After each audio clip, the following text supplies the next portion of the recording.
All right, welcome back. Girl, the weed that's about to use up all of her storage on her phone, okay? And what was the point of me buying this new phone and I still be running my mouth and running up all my storage? So today we're going to be talking about these Busted Bonnet Chronicles. Okay, this is hair talk today. This is the Weed Doctor Salon talk. We talk about some of the current events going on and try to relate them back to health, beauty, and wellness and mental health, okay? Because we got to take care of that brain too, honey, okay? Today we're going to be talking about these busted bonnets, okay? Now, do y'all think that Monique was wrong or no? I personally, I'm one of those people. I have learned that I try not to be too. I try to be very partial, I guess, right down the middle. In some of my, I try to give people the benefit of the doubt because I see it from both sides. Now, me personally, how I was raised, I would never walk outside with a bonnet on. Okay. I am very, I've been called Bougie all my life. They used to call me Hollywood. I have been a very prissy. Some people have considered me to be very conceited and vain. That's just really not my stilo. However, there are a lot of I grew up in very urban environments, and lived in different areas where a lot of women they wore those bonnets, and I don't think I don't think that they should be shunned necessarily. Some of these women, they were in public housing and projects, and they were just trying to do that. Girl, it was just a strong black woman trying to make it. Okay, I don't think that we should come down too hard on those women, especially if that's where they at. Child, they may not have the money to pay to get their hair done. Number one. However, so I excuse them for y'all rich bougie ghetto people. I don't know if I'm gonna give y'all no pass because I just thought that people that were in the hood just did stuff like that. However, now I guess through Twitter, man, they lit Monique up. They lit her up like a firecracker, honey. Okay, I guess you gotta watch. But I mean, that's why we have our own platforms now. If we need to live our truth and tell our truth. Who cares if somebody's feeling get hurt? If they don't like you, child, they can unfollow you. They don't have to listen to your truth. So, that's just my opinion. I hear some people say that they wear them on the airplanes. I know that's one of the biggest things that she spoke about. The reason why I'm, and some people feel like a lot of people police black, a lot of black individuals or women, they were very upset with this. They felt like that we are policed on every side. We get policed in the office about our hair. Now, I guess that's black people being sensitive. But I understand there's some people, and we have to take everybody's feelings into consideration. Just because somebody is sensitive in that area, that don't mean that we should then make fun of them or make them feel bad. So for the sensitive females out there, I understand where you're coming from. You feel like you've been attacked on your job. Some people that may feel like they've been attacked for being a very darker or very lighter skinned woman. Maybe being attacked because of your social status. Especially there's, black people, we go through a lot. Black women go through a lot. There are some women, they've been talked about because they talk too white. That they're not black enough. It's so many different stigmas that black women has. Now, me personally, I haven't necessarily dealt with that in that way where I have to, internalize all of that. I think one of the things I've dealt with maybe was being a thinner black woman. However, because in our community, the more voluptuous or thicker woman, some people, I think they like to tease or, but I use it as an advantage of mine. They used to call me top model. Child, I used to get people trying to pick me up as far as for modeling gigs when I was younger. So I really wasn't. And my father told me that we was from East Africa. I don't know if it's true though. But the people that are East African, they are more thinner women. Also, on my father's side, we have a lot of Caucasian people in our family. My father is pretty much like half white. So, we have different, we're going to not look like, in our family, we may or may not, even though I'm a darker complexion than my lighter skinned family members. But, in our family, we have a different mixture. So I already knew from a younger age that I was not might not look like somebody who may be 80 or 90% African American, you know what I'm saying, or maybe 95% African American. I knew that we was going to have a different biological makeup. You know, even all throughout life, people have said things. You know, so black. I've had people talk about me having curly hair, questioning my ethnicity. I guess what type of black am I? I'm not regular black. Talk about my nose and my mouth. You know, it's so black people can go through a lot. I wasn't the type to internalize all that, but they was so so they was women. They was mad at Monique for that, and I feel sorry for those individuals. I felt like Monique meant well, and I think there's it just shows that there's a lot of growing going there's a lot of growing that needs to happen within our community. It's almost like it's sad because they called. Sometimes I do feel like an African American, even though we have been very ridiculed. We have some of us have to overcome a lot of different stigmas. However, there is an issue, and I don't know if it's a pro, a slavery type of post traumatic type of thing going on. I'm gonna have to bring one of our, especially we have a psychologist now, Dr. Jenny. She is amazing. She's out there in PA. But where we feel like we cannot be told anything, that we're constantly on guard, and I feel like that aspect was wrong. I feel like that we need to, listen to our elders. I think Monique, I see where she was coming from. I don't think she was trying to offend anybody.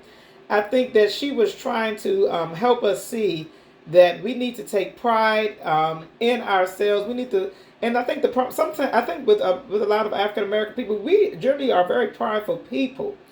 However, sometimes the other people are not esteeming our level of pridefulness that we have for ourselves. So, and I think that's been the thing. Being an African American, a person of color, I didn't necessarily go through some of these things like some other people, but they feel like they have this type of, where it's kind of almost like like a mode of thinking. Like I'm constantly feeling like I'm got to defend myself against the white person. I don't necessarily think like that on a day-to-day basis. But there are people that's what they mind. That's what they're at. And, they feel like, how dare you try to tell me on how to wear my hair this way. And how dare you tell me don't wear a bonnet. I'm just being my black natural self. How dare you, Monique, tell me how to show my form of blackness. So I think there's a lot with that conversation. I would say that I think Monique meant it in love. I think, she was trying to help some of the African American women to just try, and it may seem like it's an assimilation. Some people call it assimilation, okay? I guess we're trying to look and look like other people because at the end of the day, the reason why some of us is wearing bonnets is because we ain't got our hair done, okay? And some of us might not have gone to the beautician. I'm a licensed beautician. I've seen some ladies come to the shop with their bonnets on. And sometimes underneath that bonnet, girl, you don't want to take off that bonnet, okay? And but nowadays they have all types of bonnets. They got Gucci bonnets, girl. They got Louis Vuitton bonnets. I had bought me some, honey. I was giving some away. Okay, I was trying to have y'all having some luxury. I was trying to not have y'all having them busted bonnets on. If you was gonna have a bonnet on, girl, you was gonna have some Gucci or some Christian Dior bonnets on your head. Okay. Yeah. So I think it's kind of a deep situation because there are certain things that is within our culture. And sometimes I think that's where the people got mad at her. And I sometimes agree with this method too. That just because you are living in America does not mean that you have to try to assimilate and try to accommodate everybody to why you're doing something when you are dealing with the ethnic issue. Especially a lot of women that don't have quote unquote good hair that have been joned on. When I mean joned, because I'm from DC metro area, they've been talked about vehemently. They've been picked on, bullied because they had nappy hair. And so that's the thing within our society. I think Monique hit on something, and sometimes I guess it's good to shut up. Or if you're going to talk about something, you might want to talk about from different sides. Because we have been in our communities, some of the women have been talked about having B2Bs. That's what we call it, B2Bs. When you have a very highly textured form of hair. And kudos to the I know there's a new hair museum now in the DC area. I can't think of the name. It's somewhere on the National Harbor. But kudos to them talking about the Afro American woman's experience with hair. It's been such an experience from us trying to put lye up in our hair. Girl, we're using wooden combs. Okay, I was gonna say Martin Luther King. I'm trying to think of the lady that created that the first black millionaire, Madam C.J. Walker. Black women have endured so many things within society concerning their hair. So I think some of these women that I see that wearing that bonnet, they may have a very highly kinky texture, and they might be dealing with low self-esteem. They might not want to take off their bonnet, especially if their hair isn't done. Okay? And so they feel like they would rather have a bonnet on than expose their hair not being done and be talked about even more further. So, there's a lot of issues with this bonnet. So my verdict at the end of the day, girl, do you. Okay? You want to wear a busted bonnet? If your bonnet is stinking, girl. Now, if your bonnet is stinking now, I don't know if the weed doctor can approve that message. Okay? You need to wash that bonnet. You already got a bonnet on. That's looked down upon. So you may, well, at least want to make sure that you have a clean bonnet on when you're going outside. Now, I do approve on that one. Make sure the bonnet is clean. Don't look too dirty and greasy. Look like you've been frying chicken with that bonnet on. Okay, honey? Do you. But at the end of the day, make sure that you feel confident in whatever image that you're displaying to the public. Now, the one thing about that, I would say, just make sure also that you are wearing and dressing in an appropriate manner how you want to be perceived. If you're going to a job interview, you better not have on a bonnet. If you're going to the house of the Lord, to church, you going to say like you was going to a museum, going on an outing, you might not want to wear a bonnet to that.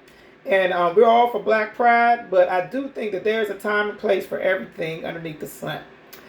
So at the end of the day, girl, do you make sure that that you're wearing your bonnet at the appropriate times. Make sure that bonnet is clean, honey.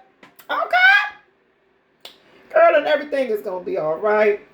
We're going to be all right, honey. Girl, we're going to be all right wearing our Afro puffs. We're going to be all right wearing our weaves. Be all right getting our press and curls. Okay? We're going to be all right wearing our bonnets to bed. And some of y'all men be trying to stop y'all from wearing bonnets.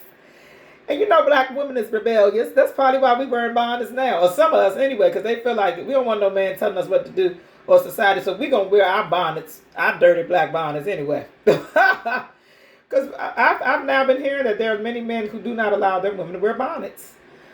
So, it is a lot being a Afro-American woman. And we just have to take it in strides. As long as you're feeling good and projecting the best image to others at that appropriate time, then I think everything is going to be all right. All right? All right, girl. So just put that bonnet, girl, put that bonnet on, put that wig on, and make sure you put that mask on. We worried all about these bonnets. I need to make sure y'all keep wearing these masks. Some of y'all think because y'all got that shot that y'all have to wear y'all mask.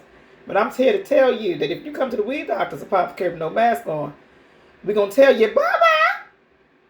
And we're not going to keep telling you the whole service. Put your mask back on. Put your mask on, honey. Okay? Okay? Now, we're not going to tell you put your bonnet on, but put your mask on. Let's get back to these masks, okay? Too much focus on these bonnets. Put that mask on. Protect those who is around you, okay? All right. It's been a lovely, fabulous day. We hope to see you later. Bye now.